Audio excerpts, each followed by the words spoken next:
Right, welcome. Today is day 38.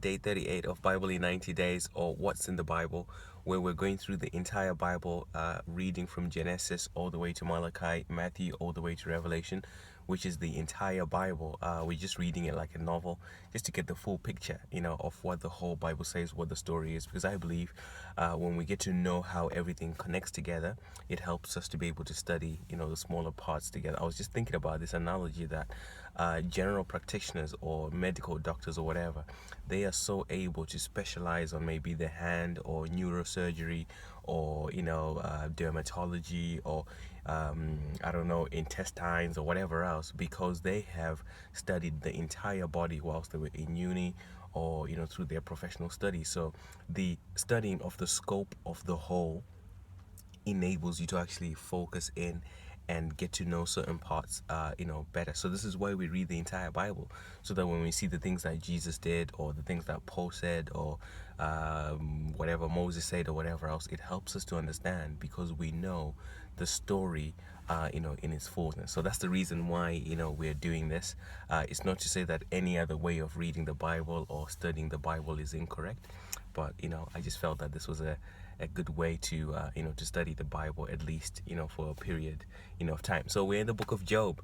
Job is a great book because until here, the reason why Job is important, I think, is because until we've got to this point, we know that God said, if you follow my commands, things will go right with you. If you follow my commands, things will go right. If you don't follow my commands, bad things will happen. So good things happen to good people, bad things happen to to bad people. But the book of Job, we have a good person, Job, to whom bad things happen, because like we said yesterday, we saw the introduction that Job was a righteous guy. He was a great guy. Everything that he did was okay. Even God in heaven was talking about him, about how righteous he was and how good of a servant he was.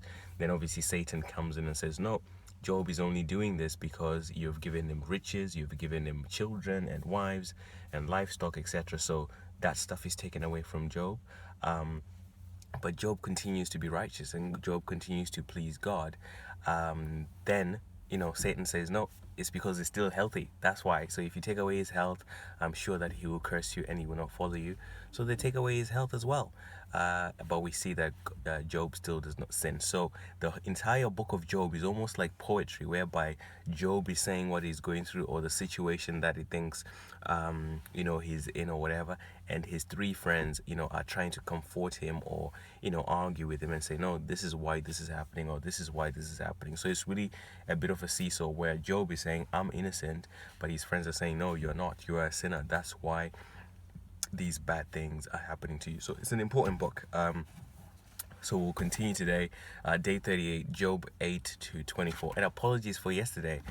Every now and then my nose just, fills up or whatever else. So it becomes really hard, to talk. But then I don't want to stop the video, for the sake of my nose. So in case I wasn't very clear yesterday, because of my nose, I apologize. Hopefully, you still managed to get what I was saying. So, okay, Job 8, one of Job's friends called Bildad says that God does not pervert justice. The children, Job's children that were killed, they probably sin. Job should repent.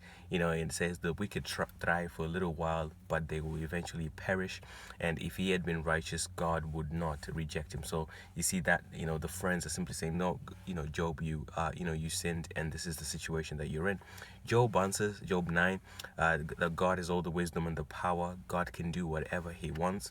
God is just, and all he could ask for was mercy. Job insists that he is innocent and blameless. God is sovereign and has power over righteousness and evil. Job was powerless, in this matter. Job 10, Job continues that Job couldn't understand why he was going through this. He affirms that God created him and he has power. Job doesn't love his life and questions his birth, like why was I even born? Because now I'm going through this stuff. He asked to be left alone and not to be persecuted, because he believes that God has got better things to do than to be persecuting him.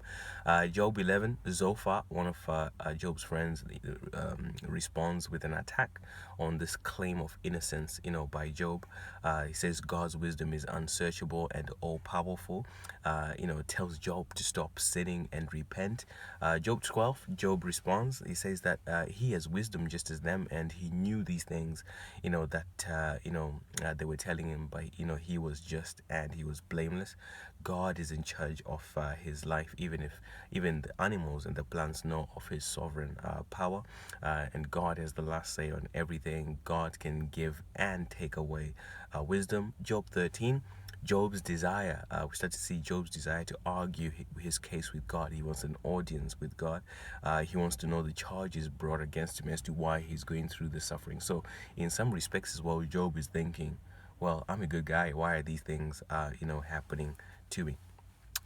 Job 14, Job says life is fickle and passing, and so humans are best to be left alone for the small time that they have on earth.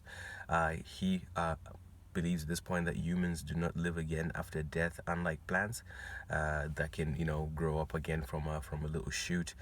Job 15, Eliphaz, one of Job's friends, comes back and rebukes Job for not saying the truth, and that he could not be that pure and blameless, and asserts that things do not go well, for wicked people. Job 16, Job responds and says that he was suffering without a reason. His friends were not good comforters or encouragers, and he affirms again that he was blameless.